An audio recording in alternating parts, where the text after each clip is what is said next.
Oh, how you doing?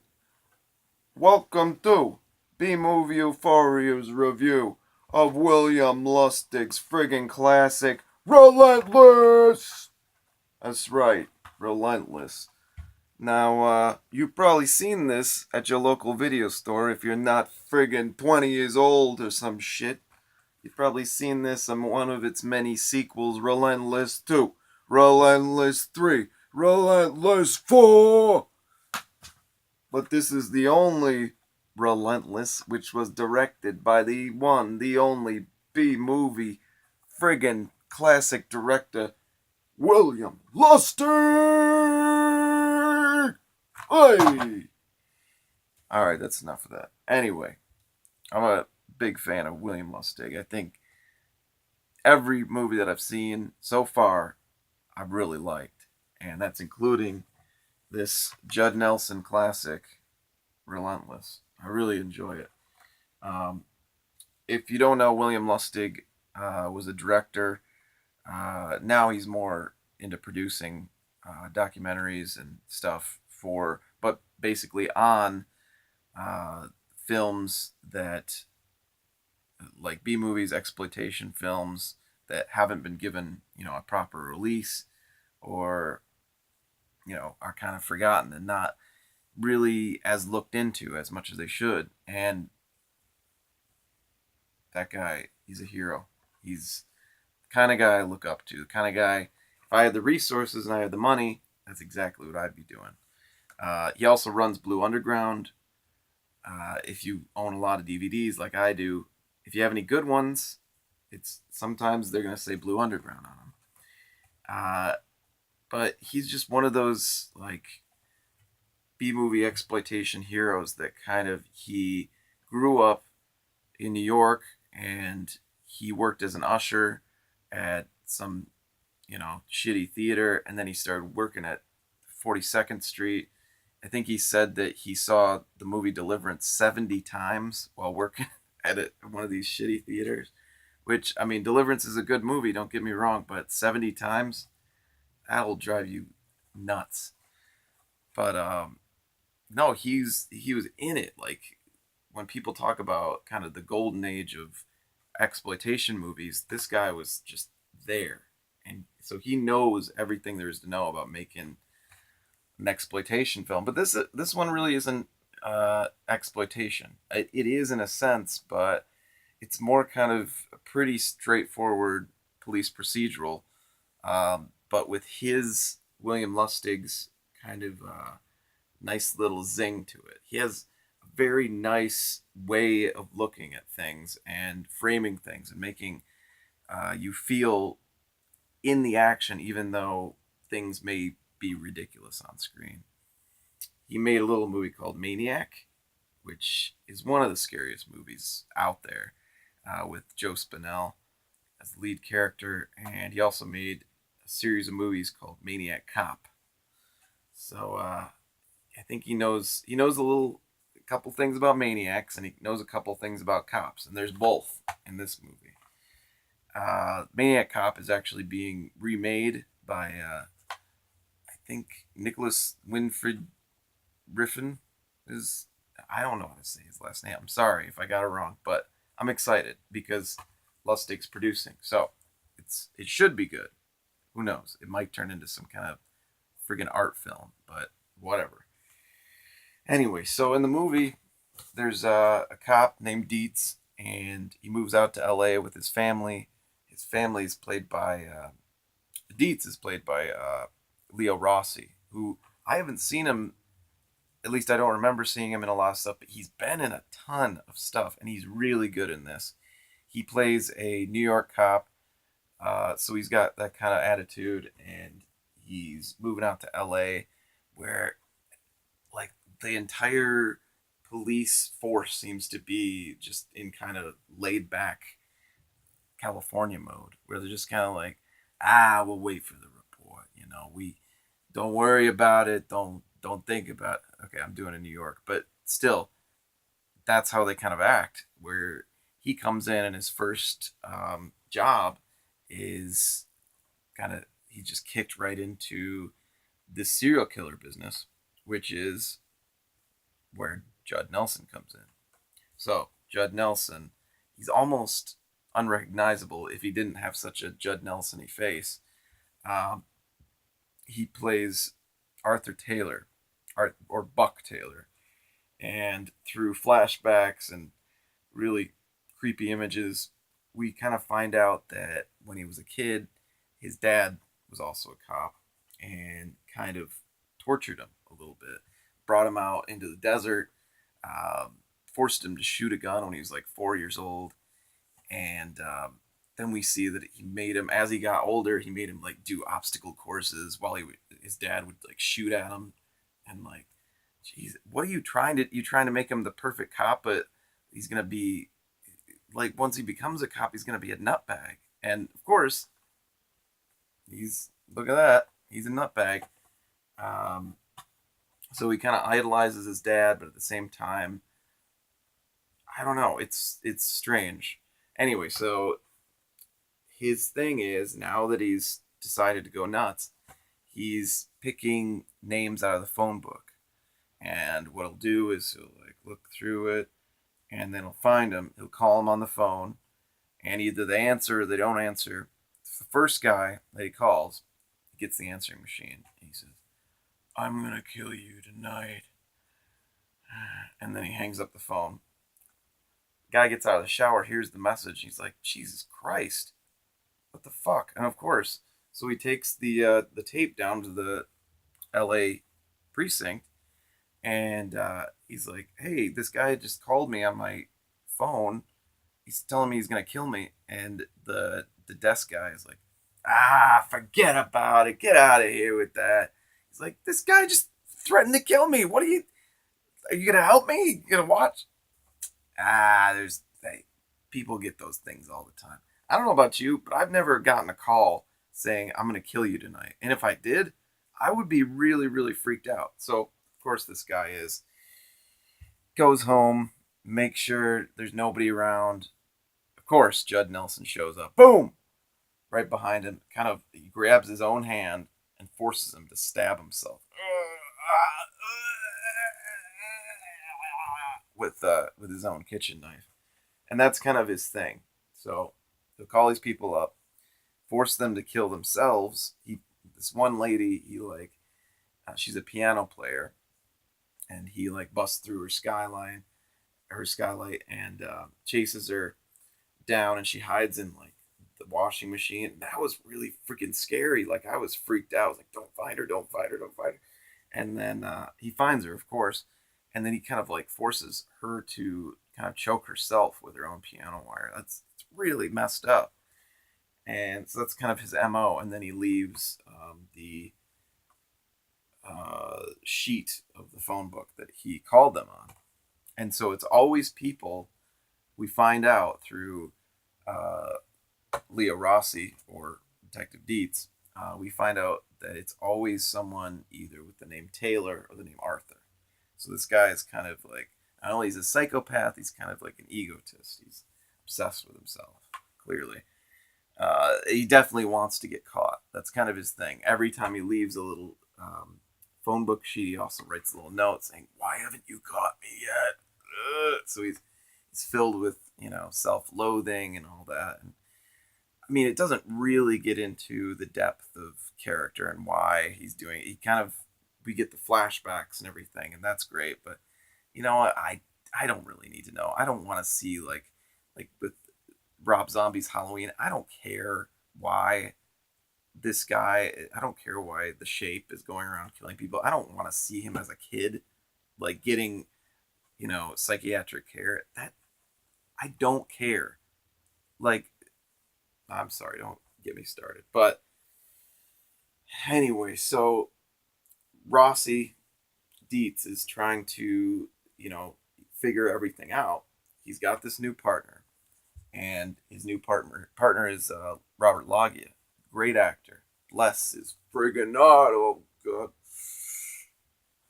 Loggia, everything he's been in, I think he's awesome. He's a great guy.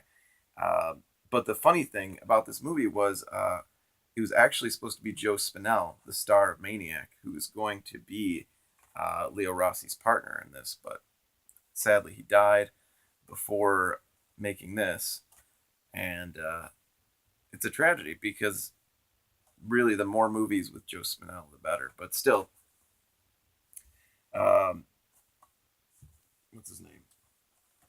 Uh, Robert Loggia does a great job, and at first Loggia is like kind of slowing him down. Like whenever Dietz comes up with a new idea or a theory, Loggia's like, let's go eat, forget it. It's like, what the hell? How do you get any police work done at all? Because every time, like, they're at a new crime scene, he's like, all right, Dietz sets it up. He's like, okay, he came in through here. I think I can tell that he wasn't hiding behind the shower curtain because there would be mold or mildew on the inside or anything. And, like, all this stuff, like, whoa, holy shit, this guy knows what he's doing. And then Loggia's like, I wonder how much this condo's worth. I wonder how much every time, every crime scene, Loggia is like looking around like a real estate agent trying to see. I wonder, 1,500,000. You think? Yeah, maybe that could be it. Who knows? And every time Dietz tries to like spitball ideas off him, he's like, you think too much, kid. Forget it. It's like, come on, jeez. And then he goes to the chief trying to get help from the chief. The chief is like the kind of typical chief in these movies where he's just like, get the hell out of my office. What are you trying to do? Get out of here. Get out of here now. And so there's no help there. Even though there's no help, and even though Robert Loggia is being kind of an asshole, they end up getting along, these two. And it's really funny. How they become friends, it feels really natural and it feels cool. Even though they hate each other and kind of get in each other's face, they end up liking each other, and it's great.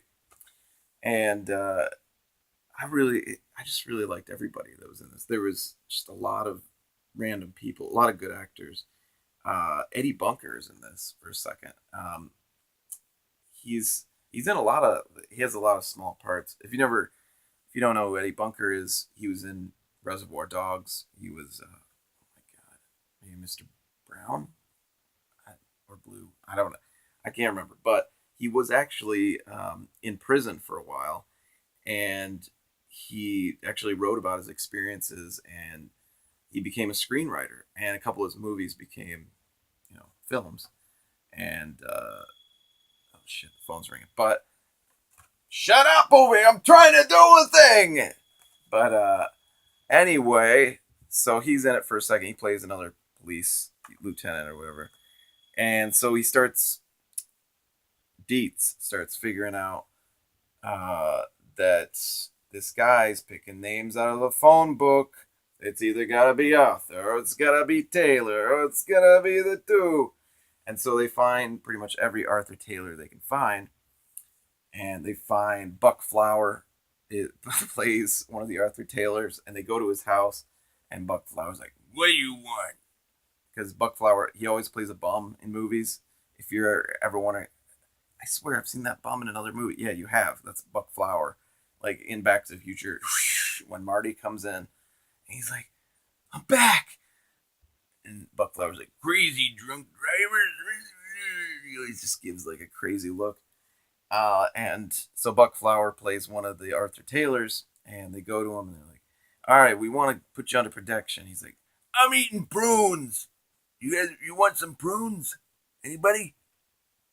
And so that was a really funny part too. But so eventually they come to the real Arthur Taylor, who is this crazy asshole right here, Judd Nelson. They find out his dad was a cop. They find out all kinds of stuff about him, but they don't realize that it's him yet. And so he kills again. And so Dietz gets the idea that they're going to say some crap about him in the newspaper. Very, like you've seen that a lot. This is where the movie starts getting a little predictable, a little ridiculous. Oh, I forgot one thing. So Dietz's wife is played by Meg Foster, who, if you don't know who she is, she was also in They Live. she was just in a lot of she was also in Masters of the Universe.